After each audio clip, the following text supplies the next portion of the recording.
الطيبين الطاهرين المعصومين ولعنة الله على أعدائهم أجمعين من ليلنا هذا إلى قيام يوم الدين.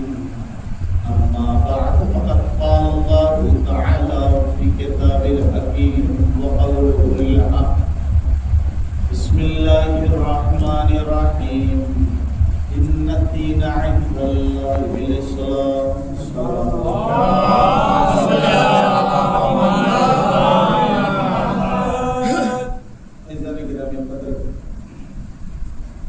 یہ دوسری بار آپ کے درمیان لبوشائی کا اشتراک، بس بزرگوں سے معذرت کے ساتھ اور نوجوانوں سے مجھے یہی گزارش ہوگی کہ اگر آپ میرا ساتھ دیں گے تو میں انشاءاللہ آپ کے درمیان جسارت کے ساتھ اور ہمت کے ساتھ گفتگو کروں گا. مولانا صاحب یا صرف مولانی بھی ہمارے بندے بھی کم از کم ہمیں اتنا احساس نہ ہونے پائے کہ مولانا کے کہنے کی وجہ سے ایک بڑی جگہ کی مجالس چھوڑ کر میں آپ کے درمیان آیا ہوں. یقیناً بزرگانوں کی دعائیں رہیں گے اور جو جب انشاءاللہ صاف رہے گا تو کسی نتیجے تک ہماری گفتگو پہنچے گی اور یقیناً محسوس ہوں گے. ابھی ماشاءاللہ متعدد ذاکرین نے منبر رسول پر آ کر اشعار کی شکل میں منبع آل محمد کیا. میں نے اسی عنوان سے آپ کے درمیان گفتگو کرنی کہ ان الدین عند اللہ الاسلام. یقیناً ان ترجمے کی محتاج نہیں ہے، لیکن ثواباً عرض کر دوں کہ اللہ کے نزدیک سب سے پسندیدہ دین اگر کچھ ہے تو وہ دین اسلام ہے. کہ اتنی دور فرش عزائے حسین پر ہماری حاضری، اطمینان کے بستر کو چھوڑ کر امام حسین کے ذکر میں آ کر اس بات کی گواہی دینا یقیناً یہ اجر رسالت کی تحریری ہے. اب جملہ آپ کے اذہان عالیہ تک پہنچاؤں اور آپ کی بیداری کا ثبوت چاہتا ہوں کہ غم حسین وہ شیشہ عطر ہے کہ جس کے اوپر جتنے پتھر مارو وہ زمانے کو معطر کرتا رہتا ہے.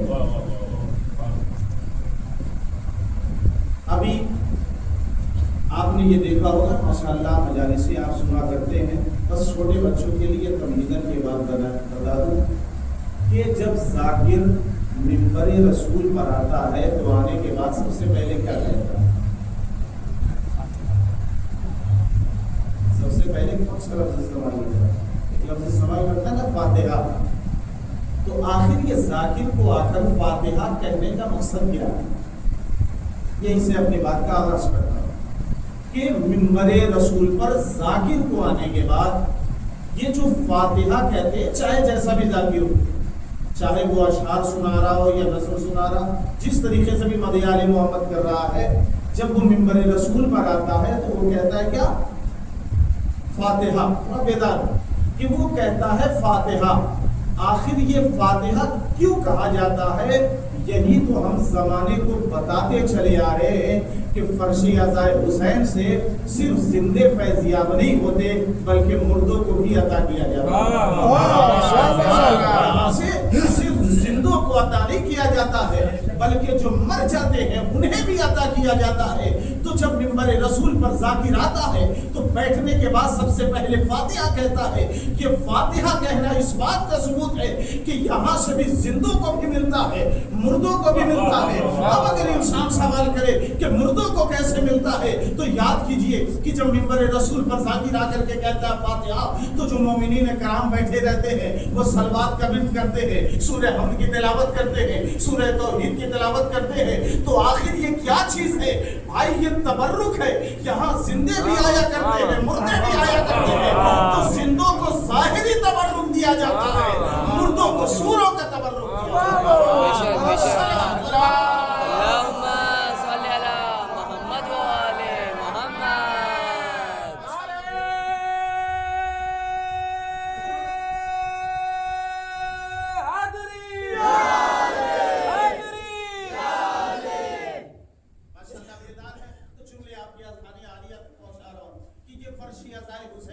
ان الدین عند اللہ الاسلام، نگاہ قدرت میں جو سب سے پسندیدہ مذہب ہے وہ مذہب اسلام ہے. کہ اسلام کی بنیاد یوں پڑی، آپ ہم سے بہتر جانتے ہیں، جناب آدم سے لے کر کے جناب خاتم تک، اس کے بعد حضرت علی سے لے کے امام مہدی تک اللہ نے پہلے نبوت کا سلسلہ جاری کیا، پھر امامت کا سلسلہ جاری کیا.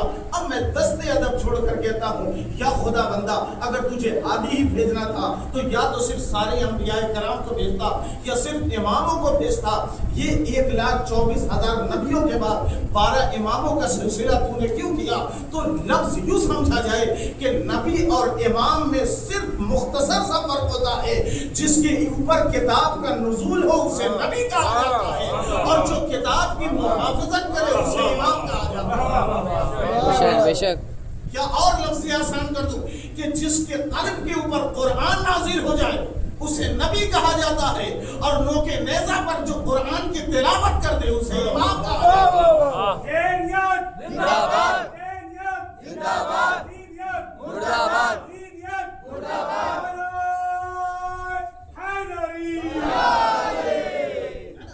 جو نوکے نیزہ پر تلاوت کر دے اسے امام کہا جاتا ہے. بس یہی مختصر سا فرق ہے کہ نبی صاحب کتاب ہوتا ہے، امام محافظ کتاب ہوتا ہے. اب بہت خوبصورتی کے ساتھ ہمارے قوم کے لوگوں کو گمراہ کیا جاتا ہے. بہت اچھی بات ہے، یہ جہاں جہاں تک عالم انسانیت تک جہاں جہاں بھی یہ جملے جائیں انسان اس کے اوپر غور و فکر کرے کہ کون صحیح ہے کون غلط ہے. جب محرم کا چاند نمودار ہوتا ہے تو ہر انسان یہ کہتا ہوا نظر آتا ہے کیا ضرورت ہے اپنی دولت کو خرچ کرنے کی، کیا ضرورت ہے فرش عزائے حسین بچھانے کی، کیا ضرورت ہے ذاکروں کو بلانے کی، کیا ضرورت ہے اتنے پیسے خرچ کرنے کی. اچھا صاحب تو کیا کرنا چاہیے؟ کہا ہونا یہ چاہیے کہ یا تو مسجد میں جمع ہو جائیں یا کسی کے گھر پر جمع ہو جائیں، اللہ کی کتاب ہو، مصلی عبادت پر بیٹھ کر کے اللہ کی کتاب کی تلاوت کرے، حسین کے نام بخش دے، حسین کو ثواب مل جائے گا، حسین تک ہدیہ چلا جائے گا. کیا ضرورت ہے کہ سینہ زنی کرنے کی، کیا ضرورت ہے ماتم برپا کرنے کی، کیا ضرورت ہے مجلس برپا کرنے کی. قرآن کریم کی تلاوت کیا جائے امام حسین تک ثواب پہنچ جائے گا. یقیناً جو بولا پالا مسلمان سنے گا تو کہے گا یہ بات حق ہے کہ قرآن کی تلاوت کی بات ہو رہی ہے، قرآن کے ثواب پہنچانے کی بات کی جا رہی ہے. تو میں دنیا کے ایسے انسانوں کو بتانا چاہ رہا ہوں کہ دیکھو تلاوت کر کے قرآن بخشا کسے جاتا ہے اور مجلس کس کی جاتی ہے. جو مرنے کے بعد قرآن کی تلاوت نہ کرے اسے تلاوت کا ثواب بھیجا جاتا ہے. جو مرنے کے بعد لوگ نیزہ سے تلاوت کرتے وہ ہماری تلاوت کا محتاج نہیں ہوا.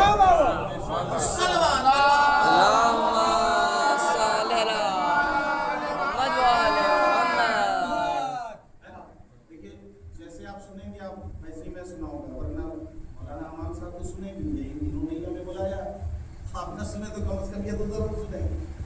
تو امام حسین علیہ السلام ان الدین عند اللہ الاسلام، نگاہ قدرت میں سب سے پسندیدہ دین کون سا ہے؟ دین اسلام. اب اسی دین کو آگے بڑھ کر کے خواجہ معین الدین چشتی کے حوالے سے جو گفتگو ہوتی ہے تو یہی دین دین اسلام امام حسین کہلائے، اور امام حسین محافظ اسلام بھی کہلائے، شاہ بھی کہلائے، بادشاہ بھی کہلائے. یہ اتنا خوبصورت مذہب ہے کہ اگر انسان اس کے اوپر عمل پیرا ہو جائے تو یقیناً وہ دنیا میں بھی کامیاب ہوگا اور آخرت میں بھی سرخرو ہوگا.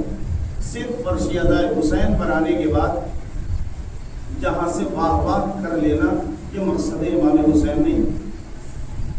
اس چیز کو رسم کی طرح نہ ادا کر کے اپنا حق سمجھ کر کے اگر ادا کیا جائے تو یقیناً جو ہمارے آغوش کے والے ہیں جب ان کے دلوں کے اندر محبت اہل بیت کی شمع روشن ہوگی تو وہ ہر طرح کے علم کو کسب کریں گے اور دنیا میں ایک ستارے کی مانند روشن ہوں گے. ہمیں چاہیے کہ ہم ایسے عزادار بنیں، اس لیے کہ جب فرش عزائے حسین بچھائی جاتی ہے تو ایسا نہیں ہے کہ بڑا ہو تو اسے اچھی جگہ دی جاتی ہے، کوئی امیر زادہ ہو تو اسے اور بلند مقام عطا کیا جاتا ہے، کوئی غریب ہو تو اسے نیچے بیٹھایا جاتا ہے، ایسا نہیں. تو جب یہاں پر کسی طرح کا کوئی بھید بھاؤ نہیں ہے تو کم از کم ہمیں اپنے بچوں کو بھی اس طرح سے زیور علم سے آراستہ کرنا ہوگا کہ جب یہ باہر نکلیں تو کوئی بڑا ادھیکاری IAS IPS